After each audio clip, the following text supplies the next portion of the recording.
Hi everyone, welcome again. So in this video हम लोग discuss करने वाले हैं फिक्स्ड इनकम सेकंड चैप्टर। जो प्रैक्टिकल चैप्टर है ना, फिक्स्ड इनकम के दो प्रैक्टिकल चैप्टर है, उसमें से सेकंड वाला chapter which deals with duration, convexity, modified duration, right, and all sorts of other things. तो स्पेसिफिकली ये वीडियो टारगेट कर रहा हूं मैं in clearing the concepts relating to duration, effective duration, modified duration, convexity, and how do we get the price, right? काफी सारे candidates ने मुझे कहा कि सर इस पे एक वीडियो बना दीजिए, and obviously needless to say this video is specifically for CFA level 1 May 2023 candidates जिनका एग्जाम नेक्स्ट वीक ड्यू है। सो हम लोग ये कॉन्सेप्ट्स को डिस्कस करते हैं, इसके रिलेशन में जो भी सम्स है ना हमारे कोर में, कुछ कुछ हर एक कॉन्सेप्ट के ऊपर एक सम कर लेते हैं, जिससे कि काफी एक कॉन्क्रीटनेस हो जाए। और मैं होप कर रहा हूँ कि आप सबको ये वीडियो हेल्प करेगा। So let's start. Let me share my screen. Okay, so candidates को थोड़ा सा लास्ट लास्ट में, अगर कैंडिडेट्स इसको छोड़ना नहीं चाहिए, क्योंकि फिक्स्ड इनकम में से ये सारे एरियाज काफी टेस्टेबल रहते हैं, relation to duration, modified duration, convexity, right. तो पहले तो आप मतलब समझो, उससे भी पहले आप ये समझो, इनफैक्ट सारे के सारे May 23 कैंडिडेट्स को ये पता ही होगा the relationship between bond price and interest rate, right. What is the relationship? We all know it is inverse. And when we say it is inverse, but it is not straight line. मतलब मैं ये बोलना चाह रहा हूँ कि अगर interest rate change होता है बाय 1%, then the bond का price will change by how much percent? If interest rate increases, the bond का price is falls, and if interest rate goes down, the bond का price rises. But जो fall और rise है ना, it is not equal, it is unequal। मतलब जब interest rate 1% गिरता है तो जो बॉन्ड का प्राइस बढ़ता है ना, वो जोर से बढ़ता है। लेकिन जब इंटरेस्ट रेट 1% बढ़ता है तो जो बॉन्ड का प्राइस गिरता है ना, वो धीरे से गिरता है। इसका मतलब बढ़ते वक्त वो जोर से, स्पीड से बढ़ रहा है, और गिरते वक्त वो धीरे से बढ़ता है। इसी प्रॉपर्टी को हम लोग कहते हैं convexity feature, right, convexity property. मतलब मैं ये बोलना चाह रहा हूँ, see the relationship, this is your interest rate, this is price. मैं आपको ये कहना चाह रहा हूँ, the relationship between interest rate and price is not straight line. ऐसा स्ट्रेट लाइन नहीं है कि जहां पे अगर इंटरेस्ट रेट 1% गिरा तो बॉन्ड का प्राइस 2% अप, और इंटरेस्ट रेट 1% बढ़ा तो बॉन्ड का प्राइस 2% डाउन। तो बढ़ते वक्त भी 2%, गिरते वक्त भी 2%, ऐसा नहीं है। Instead the relationship is like a curve. अब आप देखो, अगर ये इंटरेस्ट रेट है अभी का एग्जिस्टिंग इंटरेस्ट रेट, सपोज से फॉर एग्जाम्पल 10%, ऐसे ही बोल रहा हूँ। अब मैं अगर 1% इंटरेस्ट रेट को गिराता हूँ, मतलब मैं 9% पे पहुंच जाता हूँ बाय 1%। तब देखना बॉन्ड का प्राइस, आपको ये दिख रहा है, स्टीपनेस दिख रहा है, ये वाला पार्ट स्टीप है, तो बॉन्ड का प्राइस जोर से बढ़ रहा है। लेकिन मैं यही 10% को 1% बढ़ा देता हूँ, 11%, मतलब मैं इंक्रीज भी कर रहा हूँ 1% से और डिक्रीज भी कर रहा हूँ 1% से। लेकिन मैं जब इंटरेस्ट रेट बढ़ाता हूँ तो बॉन्ड का प्राइस तो गिरेगा सर, लेकिन वो गिर के उस स्पीड से नहीं गिरेगा जिस स्पीड से वो बढ़ रहा है। बढ़ते वक्त देखो, अगर आप ध्यान से वापस से डायग्राम को देखोगे, दिस इज द डायग्राम। तो यहाँ पे ऐसा है और यहाँ से ऐसा कर्व बन रहा है। तो गिरते वक्त देखो फ्लैटनेस आ जाता है और बढ़ते वक्त स्टीपनेस आ जाता है। तो यहां से एक प्रॉपर्टी पता चला कि यार the relationship between the price and the interest rate, it is not linear, it is a curve. और इसी फीचर को हम कहते हैं कन्वेक्सिटी फीचर। अब अपने को ये जानना है सेकेंड टॉपिक में कि अगर सपोज मैं कहता हूं कि इंटरेस्ट रेट फॉल्स बाय 1%, अगर इंटरेस्ट रेट 1% गिरा तो कितना परसेंट बॉन्ड का प्राइस बढ़ने वाला है। पूरा का पूरा कॉन्सेप्ट यही है कि अगर मैं कहता हूं इंटरेस्ट रेट 1% गिरता है तो बॉन्ड का प्राइस कितना परसेंट बढ़ेगा। मैं 1% एग्जाम्पल के लिए बोल रहा हूँ, आपको ऐसे ही बोलेंगे, suppose interest rate falls by 200 basis point या फिर 2%, तो बताइए ना हाउ मच परसेंटेज बॉन्ड का प्राइस विल राइज। तो इसे टैकल करने के लिए सबसे पहला अपने को स्ट्रेट लाइन समझना पड़ेगा कि सर सबसे पहले स्ट्रेट लाइन में पहुंच जाते हैं, उसके बाद कर्व में पहुंच जाते हैं। मतलब मैं बोलना ये चाह रहा हूँ, वापस से एक डायग्राम बना रहा हूँ। ये इंटरेस्ट रेट है, ये प्राइस है, आपको पता है the relationship is not a straight line, it is a curve. तो लेकिन कर्व को संभालना, कर्व का मैथ्स को संभालना, it is very difficult, that's why we drop a tangent to the curve. एक बार स्ट्रेट लाइन बना देते हैं।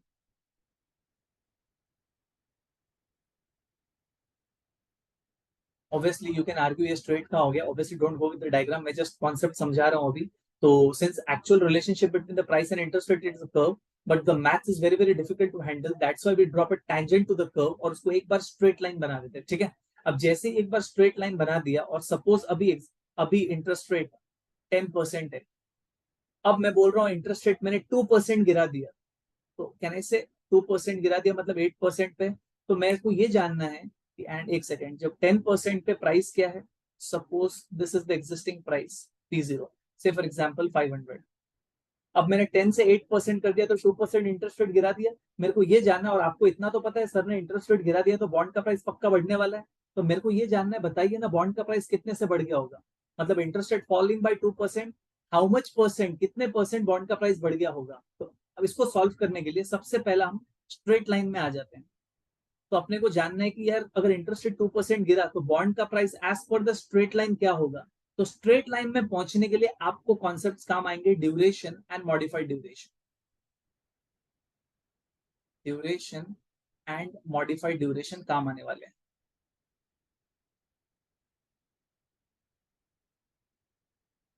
Let me introduce it. पहले एक बार मैं एग्जॉस्ट हो जाता हूँ यहाँ पे, तो मैंने क्या कहा, अपने को पहुंचना है कर्व पे, राइट, क्योंकि रिलेशन तो कर्व है between the price and interest rate, लेकिन थोड़ा सा सिंप्लीफाई करने के लिए पहले स्ट्रेट लाइन में पहुंचते हैं। तो स्ट्रेट लाइन में कैसे पहुंचेंगे, we will take the help of duration and modified duration. अब एक बार सपोज हम यहाँ पहुंच गए, ये वाले प्राइस पे अपन पहुंच गए as per the straight line which is P1, right.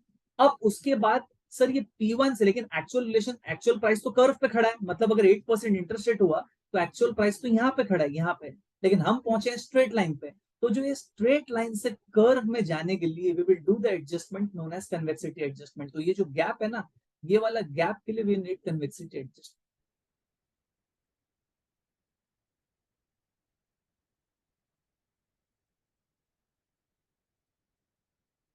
तो पहले तो क्लियर हो जाओ करना क्या है। सेम वैसे ही अगर इंटरेस्ट रेट में बढ़ा देता हूँ 10% से सपोज मैं कर देता हूँ 12%, तो मैंने इंटरेस्ट रेट बढ़ा दिया। यू ऑल नो जब भी इंटरेस्ट रेट बढ़ता है बॉन्ड का प्राइस गिरेगा, लेकिन एक बार बॉन्ड का प्राइस को गिराते हैं as per the straight line, तो बॉन्ड का प्राइस यहाँ पे हो जाएगा सपोज।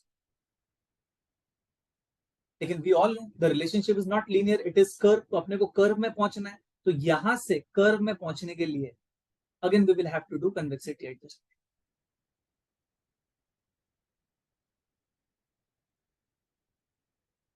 तो straight line with the help of duration, modified duration, और वहां से कर्व में पहुंचने के लिए कन्वेक्सिटी एडजस्टमेंट। होप आपको इतना चीज रिकॉल हो रहा है, राइट। अब एक बार sir what is duration, duration का मतलब ड्यूरेशन ऑफ अ बॉन्ड,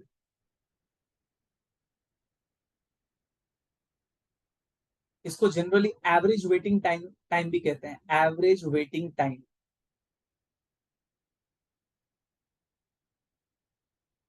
मतलब बोलना ये चाह रहा हूं, अगर एक 5 साल का बॉन्ड है, 5 साल का कूपन बेरिंग बॉन्ड है, तो ऐसा बोलना सही होगा क्या कि अगर 5 साल का कूपन बेरिंग बॉन्ड आप खरीद रहे हो तो आपका पूरा का पूरा पैसा 5 साल के एंड में आपको मिलने वाला है, मतलब आपका पैसा अटक चुका है for the period of 5 years. ऐसा बोलना कितना गलत हो जाएगा, क्योंकि एक 5 साल का कूपन बेरिंग बॉन्ड है तो पहले साल भी कुछ कूपन देगा अपने को, सेकंड ईयर भी कूपन देगा, थर्ड ईयर भी कूपन देगा, ऐसे देते देते फिफ्थ ईयर में कूपन प्लस प्रिंसिपल देगा। ऑब्वियसली मैं एक्सपेक्ट कर रहा हूँ इतना तो मेरे कैंडिडेट्स को रिकॉल हो रहा ही होगा। और 5 ईयर कूपन बेरिंग बॉन्ड का cash flow stream, coupon coupon coupon coupon coupon and fifth year में कूपन प्लस प्रिंसिपल, राइट। तो 5 साल का बॉन्ड में अगर आपने पैसा लगाया है तो आपका पैसा पूरी तरीके से 5 साल के लिए अटका नहीं है, हर साल कैश फ्लोस तो मिल ही रहा है आपको in the form of interest. तो हम ये जानना चाहते हैं कि सर ऑन एन एवरेज पैसा कितना अटका हुआ है if I by a 5 year bond. तो ये जो ऑन एन एवरेज जो पैसा अटका हुआ है कहते हैं ना, उसी को ड्यूरेशन कहते हैं। तो ऐसा होगा कि 5 साल का बॉन्ड अगर आप खरीद रहे हो तो आपका ऑन एन एवरेज पैसा अटका हुआ है से फॉर एग्जाम्पल 3.5 ईयर्स के लिए, मन से बोल रहा हूँ। तो ये जो 3.5 है ना, this is known as the duration, average waiting time of a bond. कितना होगा, 10 साल का बॉन्ड। तो 10 साल का बॉन्ड अगर आप खरीदते हो तो ये कितना गलत हो जाएगा कहना कि पैसा 10 साल के लिए अटका हुआ है, नहीं, आपको हर साल तो कूपन कैश फ्लो मिल ही रहा है in the form of coupon. तो 10 साल के बॉन्ड का ड्यूरेशन अगर आप निकालोगे तो क्या पता 8 साल या 7.5 साल ऐसा आएगा एवरेज वेटिंग टाइम। अब in case of zero coupon bond, zero coupon bond नाम ही जीरो कूपन बॉन्ड है, इसका मतलब बीच में कोई कैश फ्लो है कि नहीं है, नहीं है। जीरो कूपन बॉन्ड के केस में duration is nothing but maturity of the bond, maturity of the bond। क्योंकि अगर आप 10 साल का ZCB खरीदते हो तो आपने आज पैसा दिया, आपको 10 साल के बाद मिलने वाला है, बीच में कोई कैश फ्लो खड़ा है क्या? नाम ही जीरो कूपन बॉन्ड है, जीरो कूपन नहीं। तो आप बोलो आपका पैसा कितने टाइम के लिए अटका हुआ है, तो ऐसे केस में बोलना एकदम सही हो जाएगा कि अगर अगर हम जीरो कूपन बॉन्ड खरीदते हैं 10 साल का, तो मेरा पैसा 10 साल के लिए अटका है। तो इस जीरो कूपन बॉन्ड का 10 साल का जीरो कूपन बॉन्ड का ड्यूरेशन भी क्या होने वाला है? 10 राइट। बट हाउएवर अगर वो कूपन बेरिंग बॉन्ड है तो हम ड्यूरेशन 10 नहीं होगा, ड्यूरेशन 10 से कम होगा, क्योंकि सर हर साल कुछ ना कुछ कैश फ्लो रिलीज हो रहा है। पहले तो ड्यूरेशन का मतलब समझे, अब कैलकुलेशन पार्ट पे आते हैं।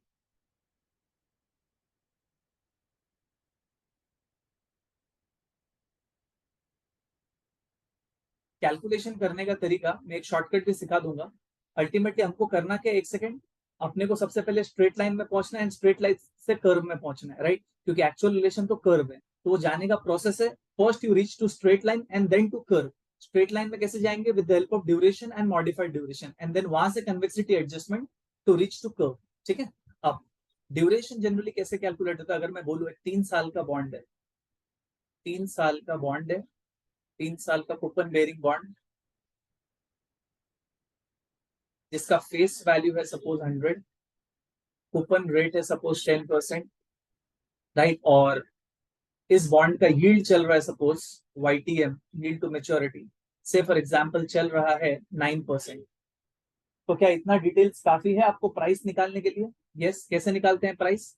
100 को हम डाल देंगे FP में, 3 को डाल देंगे N में, सारे लोग कैलसीज, और 100 का 10% 10 को डाल देंगे PMT में, 9 को डाल देंगे I/Y CPT PV।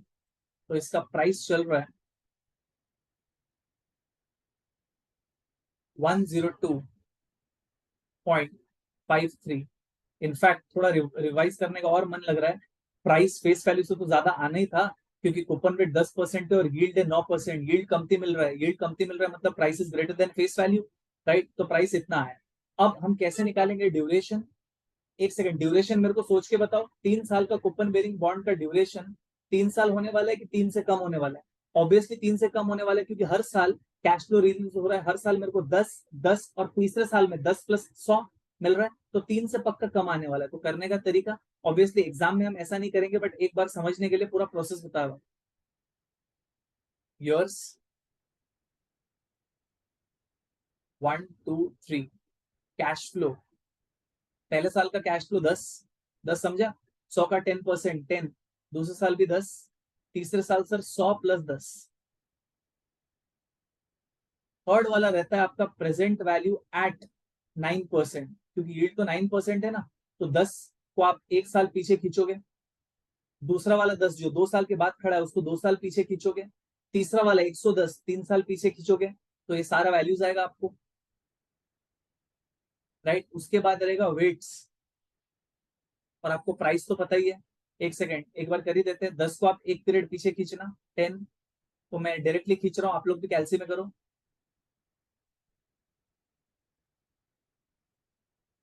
तो इसका वैल्यू है 9.1743। मैं आपको शॉर्टकट बताऊंगा एक बार कैसे करते हैं। शॉर्टकट ऐसा करना ही नहीं, एग्जाम में इतना टाइम ही अपने को नहीं मिलने वाला है। और दूसरा वाला जो 10 है उसको 2 साल पहले पीछे खींचना, 2N, दिस इज 8.4168, और तीसरे वाले में 110 है, उसको 3 पीरियड पीछे खींचना है, तो इसका वैल्यू इज 84.9402। और ये तीनों को अगर हम ऐड करेंगे तो नीडलेस टू से प्राइस तो यही आने वाला है, तीनों को ऐड करेंगे तो 102.53। अब इन लोग बोल रहे हैं वेट्स निकालो, वेट्स निकालो मतलब this divide by this, this divide by this, this divide by, मतलब व्हाट इज द, मतलब क्या वेट है 9.1743 का, what percentage is 9.1743 of the price, तो इसका वेट, इसका वेट, इसका weight, correct. And then last में इन लोग क्या करते हैं, WX, इसको एक बार X मान लो। तो अपन डायरेक्टली इसका वेट नहीं निकालेंगे, अगर इसका वेट निकालना होगा तो कैसे निकालेंगे, सुनना तो, ये देखो, कैन आई से लाइक दिस, 9.1743 डिवाइड बाय 102.53, ये हो गया फर्स्ट वाला, इंटू 100 नहीं कर रहा हूँ। दूसरे वाले का क्या होगा, 8.4168 डिवाइड बाय 102.53, तीसरे वाले का क्या होगा 84.9402 डिवाइड बाई 102.53, यही होगा। अब उसके बाद बोलता है डब्ल्यू एक्स करना है, तो W into x 1, this into this into 1, this into 2, this into 3। ऐसा करने से बहुत ही टाइम कंज्यूम हो जाएगा अपना। पहली बात तो ऐसा टेबल भी नहीं बनाना है अपने को, और सपोज कोई टेबल अगर ऐसा सम आ गया टेबल बनाने का, तो भी एक शॉर्टकट है, बता दूंगा। इसको अपने डायरेक्टली कैलसी में ऐसा कर सकते हैं ना, एओएस मोड में आपका सारा का सारा कैलसी रहेगा, तो 9.1743 into 1 plus 8.41 something into 2 plus 84.94 something into 3, जो भी आया द होल डिवाइड बाई 102.53। एक बार देखो करते हैं, 9.1743 इंटू 1 प्लस, मैं अज्यूम कर रहा हूँ सबका कैलसी एओएस मोड में है, plus 8.4168 into 2 plus 84.9402 into 3, the whole divide by price 102.53। देखो 2.82, और मैंने पहले ही बोला था ड्यूरेशन तो जो मेच्योरिटी उससे कम ही आएगा, तो ड्यूरेशन जो आया है वो है आपका 2.82। एक बार 8268 को 83 पकड़ रहा हूँ, 83। इसको बहुत लोग परसेंट में भी बोलते हैं, ईयर्स में भी बोलते हैं। सिंस मैंने अभी एक्सप्लेनेशन करते हुए बोला एवरेज वेटिंग टाइम, तो मेरा कहने का मतलब है कि एक 3 साल का कूपन बेरिंग बॉन्ड में अगर आप पैसा लगाते हो, तो आपका ऑन एन एवरेज पैसा अटकता है फॉर 2.83 ईयर्स। करने का स्टाइल एकदम ईजी है। ईयर्स, कैश फ्लो का पीवी, एक बार जैसे कैश फ्लो का प्रेजेंट वैल्यू आएगा, बस हर एक प्रेजेंट वैल्यू को आप पीरियड के साथ मल्टीप्लाई कीजिए। जैसा ये वाले केस में फर्स्ट वाले प्रेजेंट वैल्यू को मैंने 1 से मल्टीप्लाई किया, दूसरे को 2 से, तीसरे को 3 से, the whole divide by price, ये करना है, राइट। तो 2.83 ईयर्स। एक सेकेंड, अब मॉडिफाइड ड्यूरेशन, तो ड्यूरेशन निकालना अपने को आ गया। मॉडिफाइड ड्यूरेशन कैसे निकलता है? मॉडिफाइड ड्यूरेशन का मतलब मैं बता देता हूँ, पहले निकाल लेता हूँ। मॉडिफाइड ड्यूरेशन का फॉर्मूला है D divide by 1 plus Y T M. तो हमारे वाले केस में ड्यूरेशन कितना आया था, यही वाले एग्जाम्पल में 2.83 years. 2.83 divide by 1 plus YTM का मतलब बेसिकली बोल रहा है YTM factor. YTM yield to maturity था कितना, 9%, तो फैक्टर हो गया 1.09। तो 2.83 डिवाइड बाई 1.09, ये आ गया 2.59%। 2.596 से एक बार 2.59% लिख रहा हूं। इसका इंटरप्रिटेशन सुन लो आप, इसका मतलब क्या है? इसका मतलब यह है कि अगर इंटरेस्ट रेट 1% चेंज होता है, तो बॉन्ड का प्राइस चेंज होगा 2.59% in the opposite direction ignoring convexity. फिर से रिपीट कर रहा हूं, अगर इंटरेस्ट रेट 1% चेंज हुआ, तो बॉन्ड का प्राइस चेंज होगा 2.59% in the opposite direction, because the relationship is opposite. Ignoring convexity, ignoring convexity क्यों बोला? क्योंकि 2.59% से आंसर आने वाला है स्ट्रेट लाइन में, राइट। ये वाला डायग्राम, ये वाला याद है ना, बोला था ये स्ट्रेट लाइन में पहुंचने के लिए हम लोग को चाहिए duration and modified duration to reach to the straight line. तो पहले ड्यूरेशन निकालो, और ड्यूरेशन को वाईटीएम फैक्टर से करोगे तो मॉडिफाइड ड्यूरेशन आ जाएगा। अब अगर मैं आपको बोलूं, अगर इंटरेस्ट रेट 1% गिर गया है, तो बताइए ना बॉन्ड का प्राइस कितना परसेंट अप है?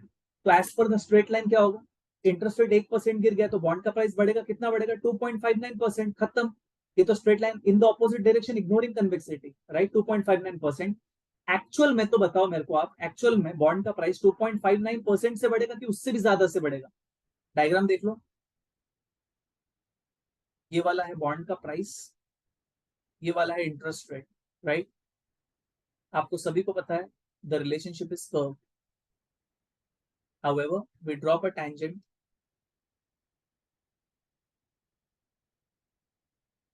अभी इंटरेस्ट रेट सपोज कुछ चल रहा है, से for example R0, I don't know. मैं बोल रहा हूं मैंने इंटरेस्ट रेट को 1% गिरा दिया, 1% मैंने गिरा दिया। तो ये वाले इंटरेस्ट रेट, और आपको सबको पता है इंटरेस्ट रेट गिर गया मतलब बॉन्ड का प्राइस बढ़ने वाला है। कितना बढ़ने वाला है as per the straight line? 2.59%। ये हो गया as per the straight line, लेकिन एक्चुअल में बताओ 2.59% बढ़ेगा कि उससे भी ज्यादा बढ़ेगा? देख लो, यहां वाले इंटरेस्ट रेट पे R1 लिख रहा हूं, इस पे as per the straight line ये है, ये वाला प्राइस T1 लिख रहा हूं। लेकिन कर्व में पहुंचेंगे तो प्राइस तो ज्यादा ही होगा। जब इंटरेस्ट रेट गिरता है स्ट्रेट लाइन के हिसाब से कम है, लेकिन कर्व के हिसाब से ज्यादा है, तो एक्चुअल प्राइस तो ज्यादा होगा। ज्यादा किससे? 2.59% से भी ज्यादा बढ़ा होगा, बढ़ गया होगा। वो अपन करेंगे एडजस्टमेंट, मतलब बेसिकली कन्वेक्सिटी एडजस्टमेंट कुछ फिगर आएगा और उसको अपन इसमें ऐड कर देंगे।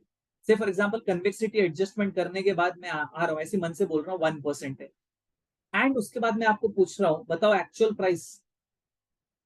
प्राइस कितना बढ़ गया होगा इन परसेंटेज, तो आप लोग कहोगे 2.59% तो स्ट्रेट लाइन से है plus 1% convexity adjustment, actual increase in price तो 3.59% हुआ है। बस पूरा के पूरे चैप्टर में यही करना है, straight line and then curve, straight line and then curve. Straight line के लिए अपने को ड्यूरेशन चाहिए, मॉडिफाइड ड्यूरेशन चाहिए, एंड उसके बाद कन्वेक्सिटी एडजस्टमेंट जो मैंने अभी नहीं सिखाया हुआ है। आप समझिए क्या होने वाला है। तो बस एक बार ये इंटरप्रिटेशन आपको आ गया फिर काफी चीज इजी हो जाता है।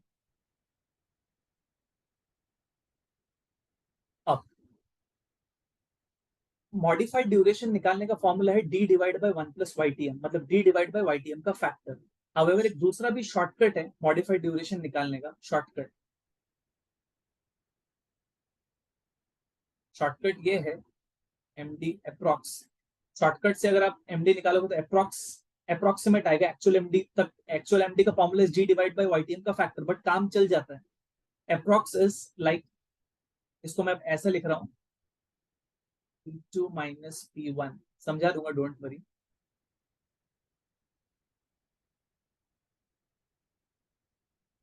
डेल्टा YTM, एक सेकेंड। आपको क्वेश्चन में क्या दिया रहेगा पता है, ये वाला एक्चुअल प्राइस दिया रहेगा। मेरे वाले एग्जांपल में ले लेते हैं, एक्चुअल प्राइस 102.53, ये है एक्चुअल प्राइस। इसको एक बार P0 से रेफर कर रहा हूँ, 102.53, राइट। अब बाकी सारा डिटेल्स, एन बॉन्ड का tenure is 3 years, open rate is 10%, face value is 100, और आपको बोलेंगे कि मॉडिफाइड ड्यूरेशन निकालिए। इनफैक्ट इतना सारा डिटेल्स भी देंगे ही नहीं, ये सारा का सारा डिटेल्स आपको नहीं देंगे। इनफैक्ट निकालने का स्टाइल ठीक है, एक बार आप वैसे समझ लो। अगर ये डिटेल्स है और आपको बोलेंगे please calculate modified duration giving a shock of से फॉर एग्जांपल 25 बेसिस पॉइंट, मतलब इन लोग बोल रहे हैं। अच्छा, ये पूरे के पूरे डिटेल्स में से अपन ने YTM तो निकाला था, राइट। YTM हमारा कितना आया है, एक सेकंड, YTM भी क्वेश्चन में था 9%, YTM 9%। अब दूसरा स्टाइल ये बोलते हैं, पहले तो फॉर्मूला स्लोप का है, क्योंकि स्ट्रेट लाइन का तो स्लोप निकालना है। फॉर्मूला क्या होता है, y2 - y1 divide by x2 - x1।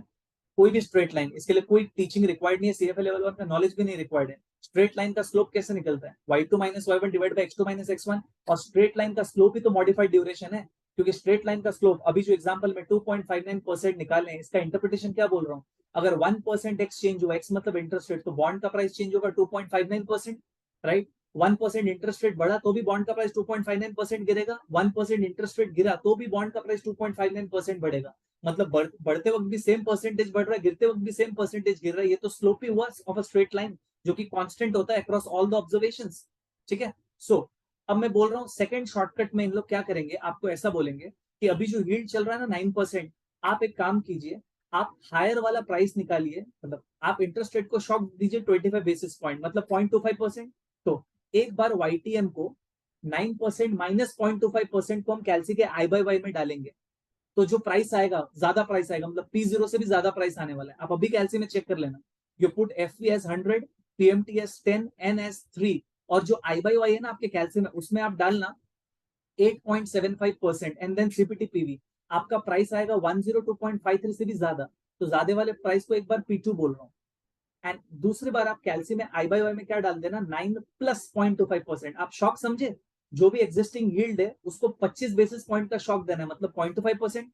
एक बार गिराना है, एक बार बढ़ाना है। तो एक बार मैंने जो दिया हुआ यील्ड में से माइनस कर दिया 0.25%, और एक बार दिया हुआ यील्ड में से ऐड कर दिया 0.25%। तो जैसे ही इंटरेस्ट रेट गिरा है, मतलब जो नेगेटिव शॉक दिया था उसमें से जो प्राइस आया हायर प्राइस, उसको P2 बोल रहा हूँ, और जो पॉजिटिव शॉक दिया तो प्राइस कम आएगा, 102.53 से भी कम आएगा, उसको लोअर प्राइस बोल रहा हूँ। तो फॉर्मूला क्या बनता है, higher price P2 minus lower price P1, Y2 minus Y1 का feeling, divide by 2 into P0 into delta YTM। अब डिवाइड बाई जब आप करोगे ना, तो 2 इंटू P0 का मतलब existing price 102.53 into delta YTM का मतलब ये होता है शॉक कितने का दिया है, शॉक हमने कितने का दिया है 25 बेसिस पॉइंट का मतलब 0.25%। मैं जनरली डेसिमल में लिख देता हूँ 0.25% का डेसिमल, मतलब मैं यहाँ पे 0.25 नहीं लिख रहा हूँ, मैं 0.25% लिख रहा हूँ, 0.25%। This is coming to 0.0025। आप भी ये हैबिट रखना, वरना आपको अगर ये हैबिट नहीं रखना है ना तो ठीक है, अभी वो सब झमेला नहीं बोलता हूँ। कोई अगर यहाँ पे 0.25 लिख रहा है तो उसको वापस से 100 को एडजस्ट करना पड़ेगा। उससे अच्छा 0.25% को यार इन डेसिमल्स लिख दो। और ऊपर वाला higher price minus lower price, higher price minus lower price, तो जो भी आएगा ना वो भी आपका मॉडिफाइड ड्यूरेशन ही है। एक बार कर देते हैं, चलो। यील्ड कितना है 9%। एक बार नेगेटिव शॉक दे रहा हूँ तो 8.75 मैंने आई बाई वाई में डाला, 3 को एन डाला, 100 को एफ वी डाला, पीएमटी को 10 डाल रहा हूँ, सीपीटी पीवी। तो मेरा आया है हायर प्राइस 103.17, 2 डेसिमल में रखता हूँ। लोअर प्राइस क्या होगा, लोअर प्राइस जब होगा जब मैं पॉजिटिव शॉक दूंगा, 9 प्लस 0.25 आई बाई वाई में डाल रहा हूँ, सीपीटी पीवी। तो मेरा ये आया है लोअर प्राइस 101.89। एक बार डिनोमिनेटर को सॉल्व कर देते हैं, 2 इंटू एग्जिस्टिंग प्राइस कितना है 102.53 इंटू 0.0025, ये जो भी आया इसको स्टोर कर दिया मैंने। अब numerator 103.17 minus 101.89 divide by RCL1। देखो एग्जैक्ट 2.49% आ रहा है, 2.49%। ऑब्वियसली 2.59 से मैच नहीं हुआ सर, इसलिए मैंने अप्रॉक्स लिखा हुआ है, लेकिन काम चलाओ तो हो गया ना। देखो लॉन्ग कट मेथड से भी किए थे 2.59% आया था मॉडिफाइड ड्यूरेशन, और अप्रॉक्स मेथड से भी 2.49% आया, मोटा मोटी ठीक है ना, इसलिए तो अप्रॉक्स बोल रहा हूँ। बस ये है शॉर्टकट आपको।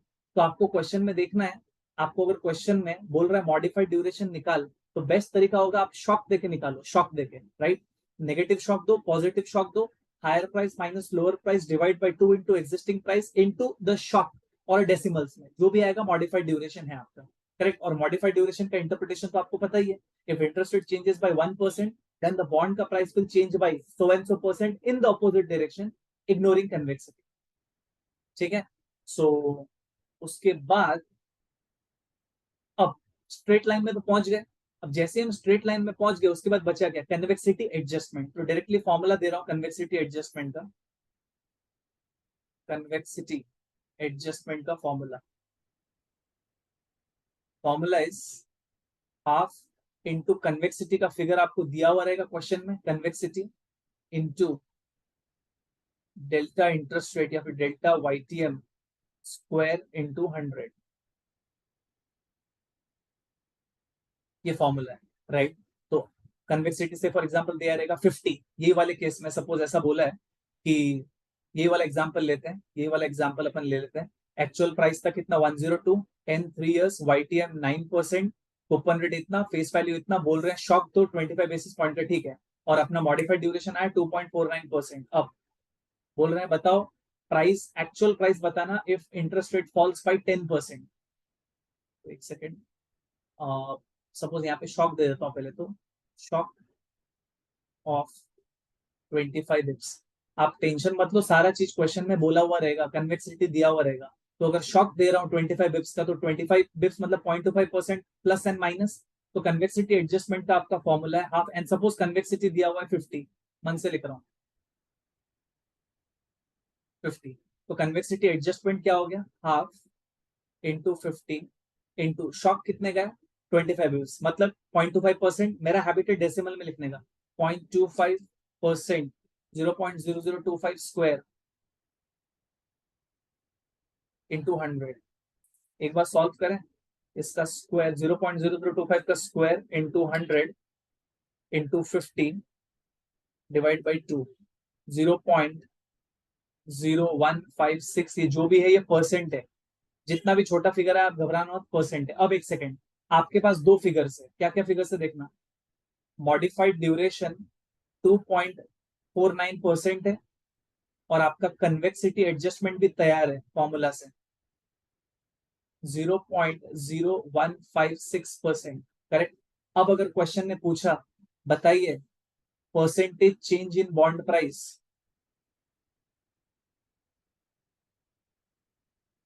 if interest rate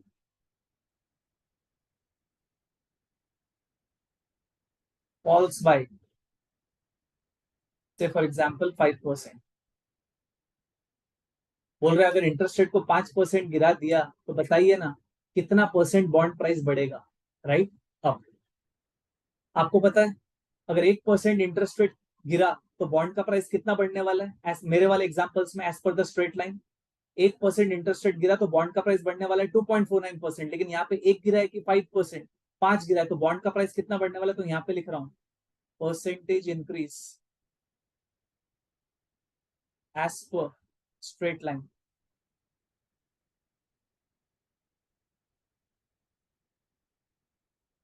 right, is equal to 1% fall unitary method है, अगर 1% गिरा तो 2.49 अप, तो यहाँ पे 5% गिरा तो हाउ मच? 5 इंटू 2.49, तो 5 इंटू 2.49 दैट इज 12.45%, 12.45%। बट ये क्या करेक्ट आंसर होगा?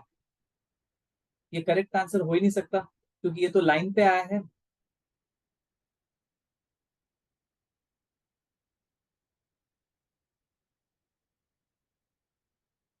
एक सेकेंड, इसको मैं इरेज कर देता हूँ। Diagram is very important in fixed income, खास करके विजुअलाइजेशन पॉइंट ऑफ व्यू। ये देखो, ये है आपका इंटरेस्ट रेट, ये है आपका प्राइस। आपको पता है actual relationship is the curve, और मैं यहाँ पे टैंजेंट एक बना रहा हूँ, ठीक है? एक सेकेंड, बाद में लोग कंप्लेंट करेंगे डायग्राम ठीक से नहीं बन रहा है।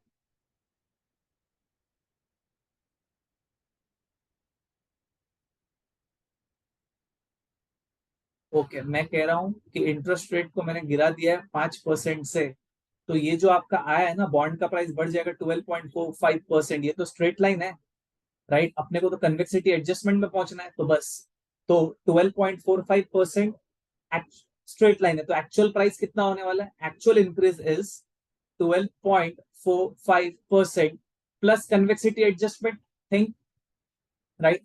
ये बात अलग है, मैंने ये वाला कन्वेक्सिटी एडजस्टमेंट को 25 बेसिस का शॉक से लिया हुआ है, यहाँ पे तो मैंने 5% फॉल किया हुआ है, तो यहाँ पे मेरे को 5% के हिसाब से करना चाहिए था, राइट? 0.05% का स्क्वायर करके करना चाहिए था। खैर एनीवेज, अपन डायरेक्टली क्वेश्चन में जाएंगे। आपको थीम समझा मैं क्या बोल रहा हूँ? तो एक सेकेंड, तो अगर इफ इंटरेस्ट रेट फॉल, मतलब actual increase in price shall be, actual increase in price is equal to percentage increase as per modified duration, मतलब स्ट्रेट लाइन, प्लस कर देंगे कन्वेक्सिटी एडजस्टमेंट, क्योंकि सर स्ट्रेट लाइन में पहुंचे curve तो ऊपर है। हाउएवर लोग रटते हैं प्लस के करे कि माइनस करे, अगर एक्चुअल डिक्रीज पूछा होता तो actual decrease in price,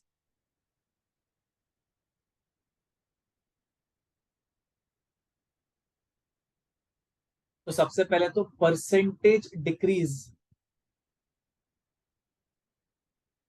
as per modified duration, यहां पे करेंगे माइनस कन्वेक्सिटी एडजस्टमेंट।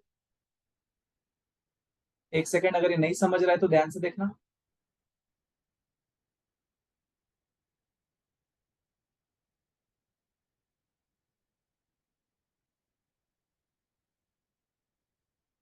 एक बार इसको नीचे वाला पार्ट पे फोकस करो। सपोज हम यहाँ पे खड़े थे, ये इंटरेस्ट रेट था सपोज कुछ था R0, मैंने इंटरेस्ट रेट को इंक्रीज कर दिया, सपोज 5% बढ़ा दिया, तो जैसे ही मैंने इंटरेस्ट रेट को बढ़ा दिया तो बॉन्ड का प्राइस गिरेगा as per the straight line, suppose यहाँ पे आया। लेकिन अपने को तो एक्चुअल इंक्रीज या डिक्रीज कर्व को मानना चाहिए, तो कर्व के हिसाब से तो प्राइस यहाँ पे है, तो इसका मतलब स्ट्रेट लाइन ने फालतू का बहुत जोर का गिरा दिया as per the straight line. देख लो आप, ये प्राइस का कॉलम है, ये प्राइस, ये इंटरेस्ट रेट, ये देख लो आप, ये है सपोज स्ट्रेट लाइन के हिसाब से प्राइस इज 100, बट कर्व के हिसाब से प्राइस इज व्हाट? 120। तो अगर मॉडिफाइड ड्यूरेशन 4% है और मैं कह रहा हूं कि इंटरेस्ट रेट 1% मैंने बढ़ा दिया, सपोज 1% बढ़ा दिया, फालतू का कंफ्यूजन होगा, 5% नहीं बढ़ाता हूँ, 1% बढ़ाता हूँ, इंटरेस्ट रेट अप हो गया 1% से। तो आप सभी को पता है सर इंटरेस्ट रेट अप हो गया तो बॉन्ड का प्राइस गिरेगा, और मेरे एग्जांपल में अभी मॉडिफाइड ड्यूरेशन कितना था 4%, तो 1% इंटरेस्ट रेट बढ़ा दिया, इसका मतलब 4% इंटरेस्ट रेट गिर गया, that is as per the straight line. लेकिन actual fall in the bond price is less than 4%। देखो कर्व डायग्राम देख लो आप, स्ट्रेट लाइन के हिसाब से तो बोल रहा है वो कि देखो ये है बॉन्ड का प्राइस स्ट्रेट लाइन के हिसाब से, लेकिन कर्व के हिसाब से तो थोड़ा ऊपर है ना। तो स्ट्रेट लाइन के हिसाब से अगर बॉन्ड का प्राइस 4% फॉल होता है तो एक्चुअल प्राइस तो ज्यादा है, तो एक्चुअल फॉल तो 4 से कम होगा, इसलिए माइनस किया कन्वेक्सिटी एडजस्टमेंट, राइट। सिंस मे वाला नेक्स्ट वीक की पेपर है तो एक बार बिठा लो स्ट्रेट लाइन कन्वेक्सिटी एडजस्टमेंट, तो जैसे इंटरेस्ट रेट गिरेगा सबसे पहला price as per the straight line, percentage increase as per the straight line plus convexity adjustment, क्योंकि एक्चुअल प्राइस तो कर्व है सर जो लाइन के ऊपर है। दूसरा सर अगर इंटरेस्ट रेट बढ़ गया तो बॉन्ड का प्राइस गिरेगा, सबसे पहले as per the straight line कितना परसेंट गिरेगा, हाउएवर स्ट्रेट लाइन फालतू का जोर का गिरा दिया है, लेकिन कर्व तो थोड़ा ऊपर है तो माइनस कर दिया। तो percentage decrease, actual percentage decrease in the bond price is nothing but straight line के हिसाब से fall minus convexity adjustment, actual increase in the bond price is nothing but straight line के हिसाब से इंक्रीज प्लस कन्वेक्सिटी एडजस्टमेंट। ये एकदम important है। Formulas क्या क्या इंपॉर्टेंट डिस्कस किए, एक ड्यूरेशन का, ड्यूरेशन जो अपन कैश फ्लोज वगैरह बना बना के करते हैं, राइट। एक मॉडिफाइड ड्यूरेशन का दो फॉर्मूला है, एक duration divide by YTM factor और अप्रॉक्स वाला भी है, that is P2 higher price minus lower price divide by 2 into existing price into delta YTM. Don't worry, delta YTM आपको बोला रहेगा कितने का शॉक देना है, 50 बिप्स, 25 बिप्स, 60 बिप्स, जो भी देना। 60 बिप्स मतलब 0.6% का भी डेसिमल 0.006, राइट। ये दो फॉर्मूला है। और थर्ड वाला is convexity adjustment,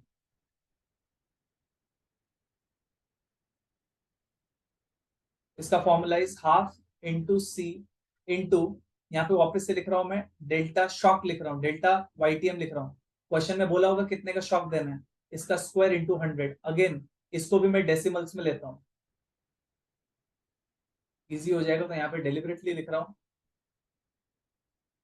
put it in decimals.